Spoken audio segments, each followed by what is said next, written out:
Christian, if you want, let's hand over to you, and I think you can going to talk us through what you've been doing with hyperautomation and a little bit more about your business, if that's okay. Yeah. Maybe you can take the first slide. Thank you. So yes, I think since I've already introduced myself, you can go to the next slide. Just telling a bit about Yara. It's a chemical company with a headquarters in Oslo, and we are producing and distributing and selling nitrogen-based mineral fertilizer and other related industrial products. So it's quite a big company in the Norwegian context with over 17,000 employees scattered around globally, with production sites in 6 continents and operations in more than 60 countries. Operations in over 60 countries and sales in about 150 countries.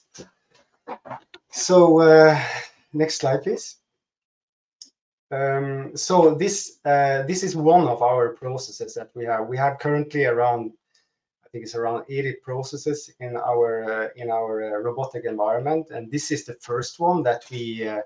This is where kind of everything started. And it's a record to report process where we are extracting data from. It started off extracting data from our main core SAP solution, but has after this also kind of grown to other ERP systems that we have around globally. So it is designed to upload form data, and for people that don't know what that is, it's for example, trial balance data, so profit and loss and balance statements. It can be asset information, etc. So that we are taking from SAP and then uploading into our consolidation system to be able to report externally to the stock market. So we started off in 2017 with just a few forms as a proof of concept. And after this, it has grown more and more. And currently, we are processing over 25,000 forms annual for more than 170 reporting entities. Taking data from, we have one S4 installation, we have ECC SAP installations, and also a system used in mostly in Asia and Africa that's called Sun Systems. So the benefits for us for this, the main benefits of this automation is, of course, freeing up significant amount of time in a very critical period. It's just over a few days in the month-end reporting.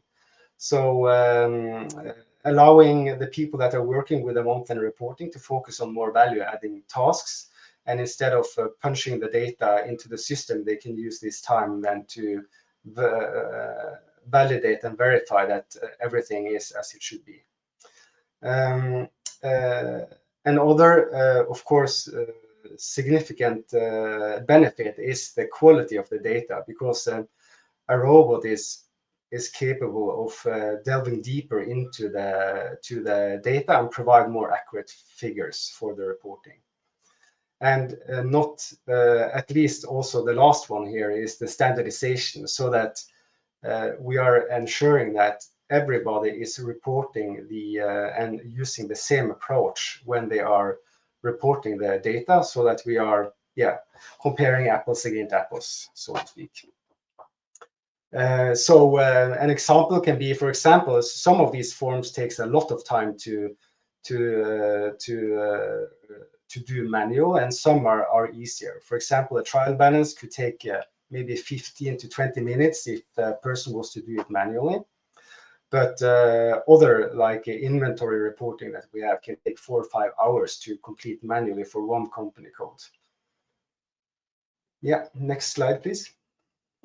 So the solution that we have is entirely developed in-house using the software components that we have available. And in the center of everything is a self-service platform based on Microsoft Power Apps that allows the local reporting contacts out there in the organization to plan the execution of the reporting and also to perform ad hoc reporting when they are doing the reporting. If they are doing any changes, they can always do a refresh and upload the data again. So the solution has around, above 130 users worldwide, and access to the system is also fully automated.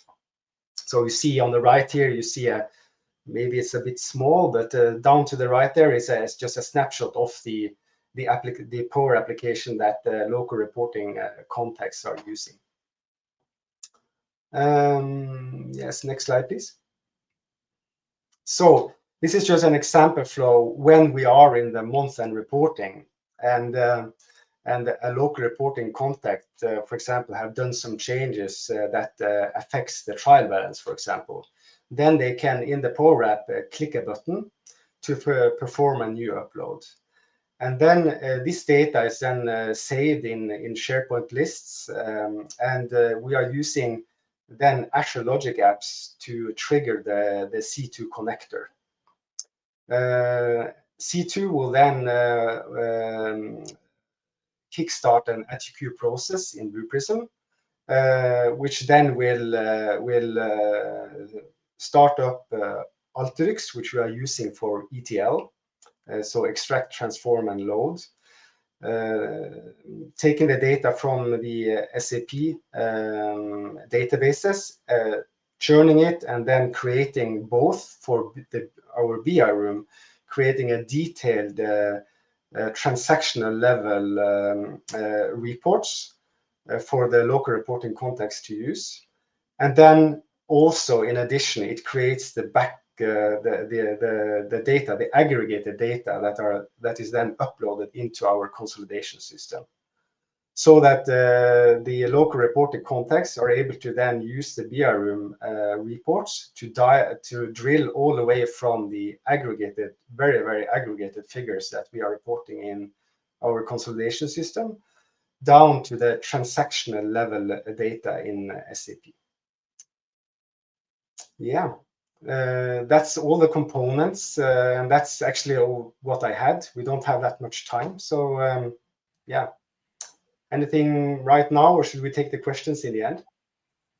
I think thank you for sharing that. Really interesting. Obviously, a big investment from the business. I've got a couple of broader questions that I think might be useful for people to hear from you on, and I'm sure Tobias has got some more technical ones. There's a huge amount of investment in that process in itself, just from the different software platforms you've got. Is the business case, or how did you go about the business case for that hyperautomation versus the RPA business case? And I guess what measures of success are you looking for from a COE perspective, but more importantly from a senior management perspective? If you could talk us through that, I'd be really interested if you could, please. Yeah, well, how did this business case come to life? So what I can say is that this is a solution that has grown kind of organically over time. So when we started off, the solution looked totally different, and there was no interface for the users to actually do this self-service part that we now have provided for them. But what we saw as things grew, and we got more and more entities onboarded, it became more and more popular. We saw that we had to do something from our side to be able to handle this increase in volume. So we had to look around in the organization to see, okay, what kind of tools do we have that can help us with this? And at that time, Alteryx was one of those tools. So that was the next step in this evolution, so to speak, going from extracting data company by company to actually taking all the data for all the companies and doing bulk loads of data, so that we could, instead of reporting one entity, we could report 70 entities during a couple of minutes. And then after that, we also saw that, we got more and more requests for people saying, okay, can you do this? Can you load this again for us? Can you load? Because we didn't have any solution for that. And that is where we, in the beginning of the Corona time, we looked into this and said, okay, now we see that Yara is investing in the Power platform. So, okay, maybe we should see if we can use the Power platform for this. And so it's a kind of been an organic journey, so to speak, that has been driven both by that we want to provide a better so to say, a better tool for the organization. And also it was from our side that we didn't have capacity to kind of do all of these things manual ourselves. Then we would have to have one employee doing that. So it was a natural way to go, to actually go over and to create a self-service platform and let the people out there do their job, so to speak. Yeah. I mean, I think COVID was pretty terrible, but it did revolutionise a lot of business practice, accelerated roadmaps, I think, quite considerably. So there was some positives to come out of it. Thank you for sharing that. In terms of advice, you mentioned it was iterative. I think some companies go big bang, and that obviously is one implication for the organisation. The other one is just to slowly build it incrementally. Is there anything you would do differently from what happened, or any tips and advice you'd give people embarking on this journey? Where do you start? What to look out for? Yeah, from our side, maybe probably I'm not able to cover everything that you asked for there, but from our side, the kind of success factor for us was, I mean, that we had a close cooperation between the subject matter experts and the RPA team when we were doing the design and the development. So that was very important. And then for us, I mean, Alteryx, for example, I mean, this is a tool that provides a kind of an agile way of working. You can go in and you can do the design, you can redesign, and you can kind of very fast come up with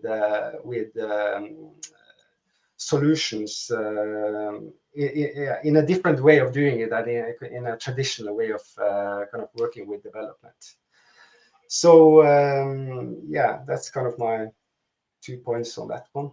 Yeah. Okay. Thank you. Tobias, do you want to have a couple of questions? I know there's some technical stuff you want to dig into. Yeah, definitely. That's my area. At first, I just want to mention a question from Kevin in terms of he's interested in seeing how Power Automate and C2 trigger functions. So the C2 platform has a set of public API endpoints, which allows you to fetch information from workflows, trigger processes, get certain statistics, or work with our human in the loop interaction, which Mats and Martin is going to talk a bit about in a bit. But basically, the C2 Power Automate connector utilizes the public APIs we have. We have a few different public APIs now, depending on what area of the platform you're interested in utilizing. In terms of my question to you, Christian, which I know for a fact that Yara, you're great at finding the right tool for the job, as I tend to say, which takes us to hyperautomation. But in terms of the process analysis or assessment, how do you go about finding the right tool for the job? And how do you find these gaps where, oh, you know what, why don't we use Power Automate or the Power Platform for this versus other potential candidates? Yeah, I think maybe I touched up on it on Adrian's question. It was what we did actually. We turned around and looked. Okay, what do we have? What do we have available already in our organization? It's much easier to start with something that you already have than starting the big journey of trying to acquire something new. And also, as we had both from the BI side in the BI team in Yara, we had an environment and a lot of people that had competence in Alteryx. And then also we have another team in Yara, that the business application team, that is working with the Power Platform and has that as their responsibility. It was a natural choice, of course, to start utilizing the products that we already had. And for our side, it was when it came to using Alteryx towards doing it in Blue Prism, that was very, very easy. Since this is not your kind of traditional RPA process, it's more a process of taking data, very, very big amounts of data, and processing it. And there, I mean, everybody that has worked in Blue Prism knows that it has its limitations when it comes to that. And it's very, very hard to kind of do all the aggregations and filtering and everything that you want to do. It's possible to do it in Blue Prism, but it is very, very time consuming and requires a lot of configuration. While in Alteryx that is drag and drop and very easy to do. But of course, we had to then design the way how could we have Blue Prism work together with Alteryx in a good way, and that was of course challenging. But when we kind of had solved that for one process, we created a generic approach. So every time we developed a new kind of form to upload, it was all about doing the Alteryx part, and then configure it in our setup, and we were ready to go. So it was very fast to kind of include new processes or new forms to upload. Great. So trying to pick your brain just a bit on that one again. But so looking at, take for example this process now of, do you see any other ways you can improve it? Do you have a few things in plan for that process, Christian? Yeah, from our have you side, reached your limit? yeah, you just have to stop me if you. But for the what we see is that this is I mean, we have a pretty small operation. We have 5 Blue Prism licenses and 6 runtime resources that can utilize them. Of course, everything is fully virtualized in Azure, but still we see that we have a challenge in this very short amount of time. And I mean, I think that during 2 days we are handling over 1,000 ad hoc requests for people clicking that button to have things to execute stuff, and that comes in addition to all the other processes that we have running. So it's a very it's a bottleneck. This is our kind of main bottleneck process. So everything that we can do to make it more efficient can mean a lot.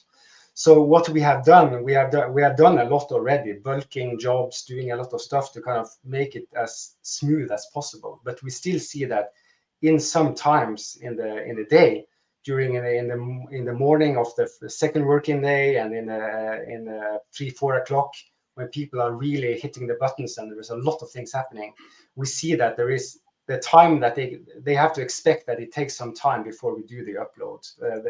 From they click the button to everything is done.